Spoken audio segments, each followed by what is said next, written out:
Thank you, Chair, for the introduction. On a lighter note, I really feel like a devil between you and the tea break. So I'll try to complete my presentation within the time slot which is given. So to start with, sir, we believe in only safe production. That is our motto.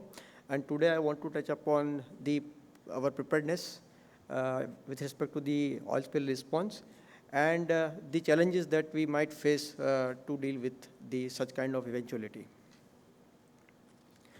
Just to give you a brief overview that our offshore asset, we have a east and west coast and where we have a number of platforms along with the subsea line, the block called Rava block on the western front, and on the eastern coast it is CB.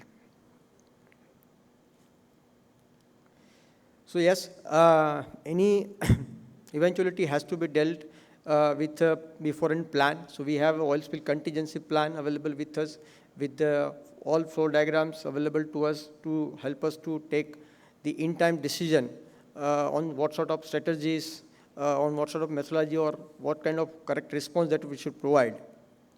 So I'll not touch upon because this is the tire-based response and all these things are very basic part of the oil spill response. So now coming to the risk scenarios. So these are the risks which are no different than any other oil and gas producers. But I would say that the magnitude of risk would be very different from one asset to another asset. So quickly to cover a few scenarios based on which our responses are prepared. Of course, the first and prime most is our subsea pipeline because which runs around 33 kilometers and carries a huge volume of oil and produced water. So I mean, prevention is better than cure. So there are a lot of efforts being provided by the operators to see that the integrity of lines are maintained. To mention a few like pigging, intelligent pigging, to help us to see that whether the line is internally fit. So that we are doing it. The corrosion management with respect to the chemical dosing to see that the corrosion are within allowances or it doesn't happen beyond the limit.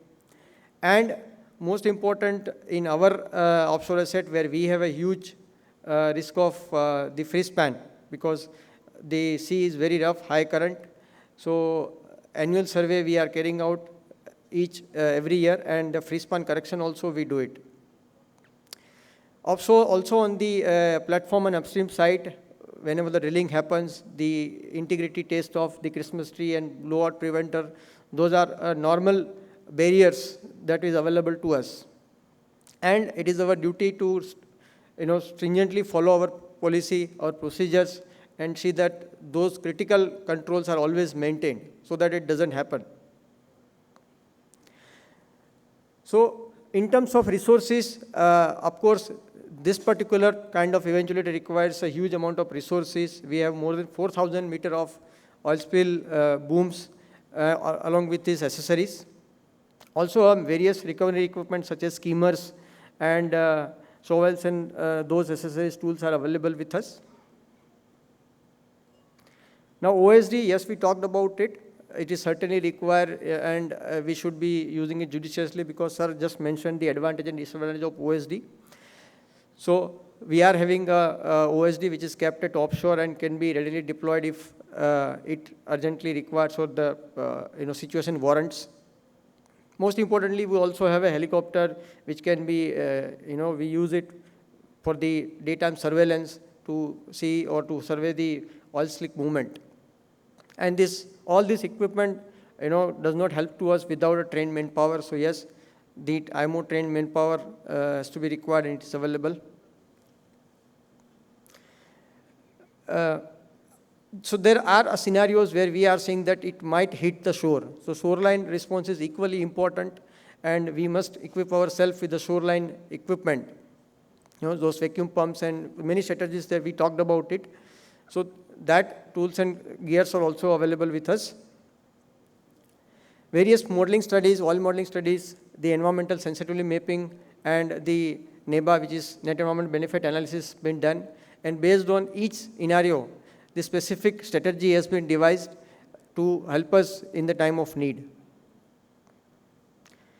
Now, to say that having equipment, having resources is one thing, but being oil and gas, I have observed that to maintain is a very, very huge challenge, because in the offshore environment, very high corrosion is there. There is a restriction on the people, on the resources. So maintenance of equipment is very, very important. So we have partnered with our OEM to see that those equipments are effectively, periodically inspected and maintained, and all the spares are available to us, so that those equipments are available to us in the time of need. The other thing is very important piece is the drills and exercises, which actually gives us a confidence and also a kind of the gaps, in advance, so that we can bridge those gaps, we can take the learning without any incident, and we have been carried out the drill.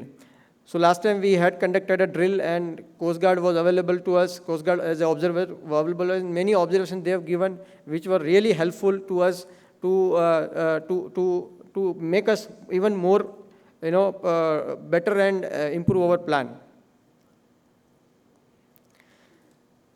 The mutual aid agreements and the collaboration with the peer industries are available to us at both the asset, with many other industries in Hazira as well as in the Andhra Pradesh at Rava site. We have a peer group where we are having an agreement to respond or to help each other in the time of need, apart from the OSRL membership that we have it. Now comes to the challenges. I must say that when it comes to the field and implementing those strategies is much more difficult than documenting it into the response plan. So we have not had any incident, but probably in our drill and in our real-time experience, we see that, as I mentioned, the maintenance of equipments, the upkeeping of the equipments, because those are very important equipments and normally does not, attend so much attention from the management also, because these are the oil spill equipment. So we have to be very proactive and also prioritize to upkeep those equipments. The number 2 is the sea condition, which is a natural condition available to us, because in both the assets, these are in the shallow waters.